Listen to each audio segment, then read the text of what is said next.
Hello, today is Wednesday, October 14th, and we're looking at the 14th chapter of Acts. Paul and Barnabas are in Iconium, as they said they were leaving to head there. They went to the synagogue, as they had done in Antioch, and gathered believers. As soon as they started preaching, people started believing.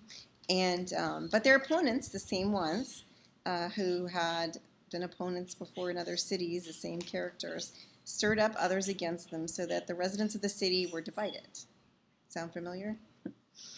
And then they made an attempt on their lives, but they escaped from Iconium and they went to Lystra and Derbe. In Lystra, and similar from the miracles of Peter, a lame man, a man born without the use of his legs, walks. The miracle happens, and the people in Lystra get them mixed up with their Greek gods, and they call Barnabas Zeus, and they call Paul Hermes because he was the one who was speaking all the time. And so when Paul and Barnabas find out about this, they're so upset. And they said, no, that's not us. Please don't make sacrifices to us. We're not gods. We're human beings. We're mortals. We're giving the message of who God is. The power that we have isn't our power, but it belongs to God. And then, if that wasn't enough, in Lystra, the opponents from Antioch and Iconium joined forces, come into Lystra, and convince people who had once believed with Paul and Barnabas to be against them now. And it's like Smokey and the Bandit at this point. You know, here they go from town to town trying to escape, and their detractors are joining forces against them. So now they're working together. So they convince the crowds against Paul and Barnabas in Lystra. So they stone Paul. And they drag him out of the city, and they left him there thinking he was dead, but the disciples surrounded him, and he survived. And then he and Barnabas went on to Derbe, D-E-R-B-E. And they converted many in Derbe, and it says they made disciples. They said they made disciples of many. So these people added, or sometimes they're called believers, sometimes they're called disciples, and now they're called disciples. And then, after that, they just retrace their steps and they go back to those cities that they were kicked out of for fear of their life. But what I imagine, it doesn't explicitly say this until the end of the chapter, but it says that, they went back to all the cities that they had once been to. So they kind of retrace their steps. But I think they're going there to, to strengthen the souls of those who are there, who are disciples, who are believers, who are there, and create the church, like establish a faith community around the ideas that have converted so many to the faith. So that's kind of what they're doing there. That's why they're retracing their steps. They're affirming those pockets of community that were not trying to kill them, that were supportive of their ministry in those places. So they went back, probably were disguised themselves. I don't know. But they went back to these places where they had once been, their lives had been threatened. And then they passed through 3 more cities it mentions. And then they sailed back to Antioch.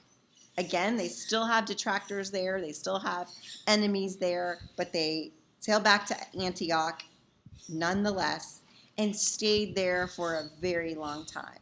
And that's where the chapter ends. It delivers on its promises, a lot of action and a lot of persecution. They're being followed and chased, and now maybe Paul gets the idea of what it was like when he was persecuting Christians, because now he's being persecuted. But when they get together and they share the story of their persecution, and this is not just Paul and Barnabas, but everybody, the believers are rejoicing in the opportunity to be persecuted for this gospel. That's a real different perspective than you and I have a lot these days. We demand rights around our faith instead of just And we should have them. I mean, obviously, in a democracy, you can create those kind of things.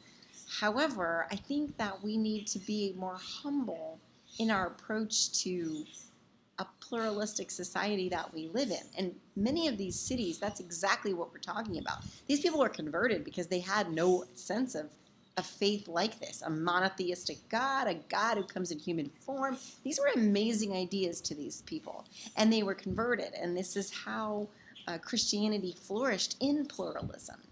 And any attempt in a country to create a theocracy around one type of religion uh, diminishes the impact that Christianity has on the people and the ideas that they have, because it should be an attractual thing. It shouldn't be something that's given to you from on high and made the law of the land. That's how this grew in the book of Acts, because it was fresh and new and different and provided liberation from oppression.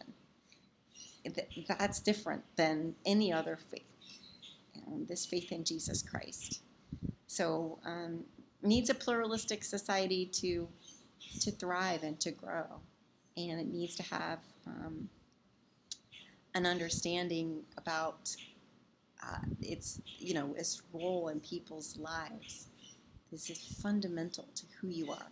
Your heart is changed. Your heart is reshaped, and you go on to be a person who is a servant to your neighbor, a brother, a friend, a kind, loving individual. And that's emphasized here again and again. They strengthen their souls. That's what they're about.